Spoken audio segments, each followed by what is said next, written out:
Hi mga kaineral, ngayon nandito ulit tayo sa Honda Jig Jam Lani Kalumpang para mag-feature na naman ng isang motor ni Honda. So mga kaineral, ang motor na to is pareho lang sila, no? Pero may dalaw siyang variant.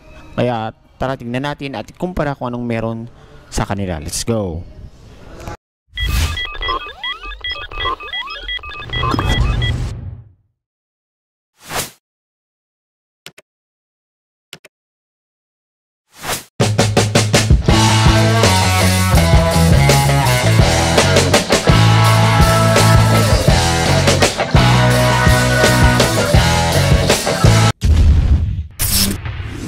Walang iba mga kaineral kundi ang Honda XRN Motard na 125 yan at Honda XRN 125 na DSX. So ito siya. So may dalawang kulay siya nandito mga kaineral, puti at yung black.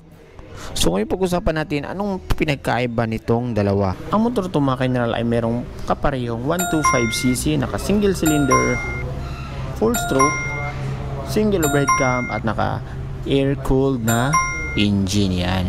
Meron din silang max torque na 9.55 Nm at 6,500 RPM at max power naman na 9.5 horsepower at 7,500 RPM. So typically mga kaineral, pareho lang sila ng makina. Mga gulong naman nila mga kaineral, dito mo makikita ang malaking pinagkaiba nila. So si XRM na Motard ay gumagamit ng mags yan, pero hindi pa siya tubeless. Si XRM DSX naman ay naka wire spoke yan. So mas maganda to siya pang off-road mga kaineral kasi yung gulong niya is, kita nyo no, off-road ready na siya yan. Pero pareho silang naka disc brake, no, yan, kitang kita nyo. Maganda yung pagkakulay ng disc brake nito mga kaineral kasi kulay pula yung kanyang caliper. And dito is ano lang, elegante lang siya tignan, kulay siyang brown, no, yan. Sa mga ilaw ng motor ito mga kaineral, ang kanyang headlight at kanyang turning lights ay pareho pang naka halogen bulb. So same din sa DSX yan. CRF inspired na rin ang mga tumukha, no, or ulo ng kanilang headlight yan. So sa kanilang mga meter panel naman mga kaineral, si DSX ay naka all LED na, pati na rin si XRM na Motard yan. So pareho lang sila dyan mga kaineral.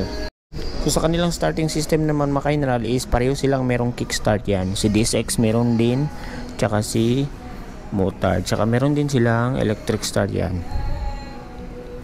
At dito so mga pindutan nila mga kaineral, si XRM DSX sa may left side is ito, meron siyang high beam, low beam, then turning lights at busina. So same lang din kay XRM na Motard yan. So pareho sila dyan sa aspektong yan mga kaineral, no. Ang size naman ng gulong ng motor ito mga kaineral ay pareho lang.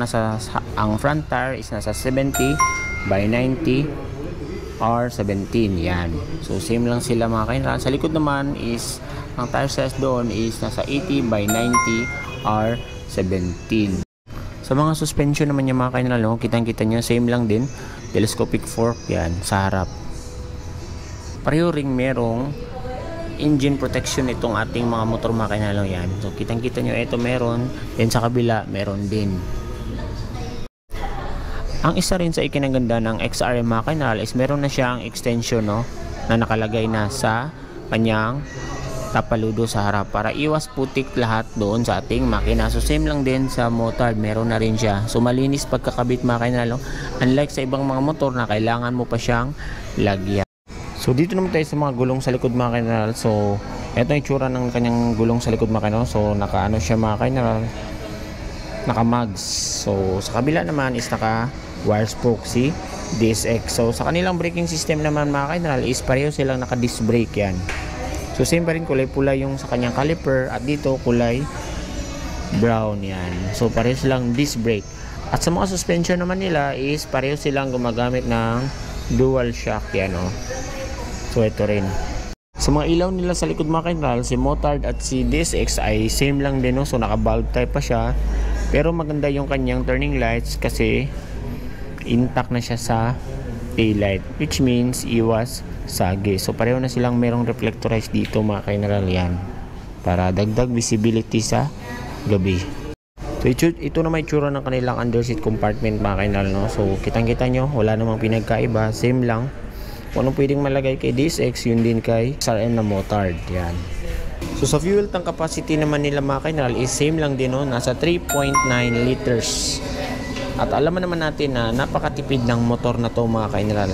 At kumukonsumo ng 65.75 kilometers per liter. So by the way mga kainal, yung fuel consumption is again nakadepende pa rin yan sa riding style natin, no? Kung mabilis ka magpatakbo, syempre mabilis rin yung kain or yung konsumo ng kanyang gasolina.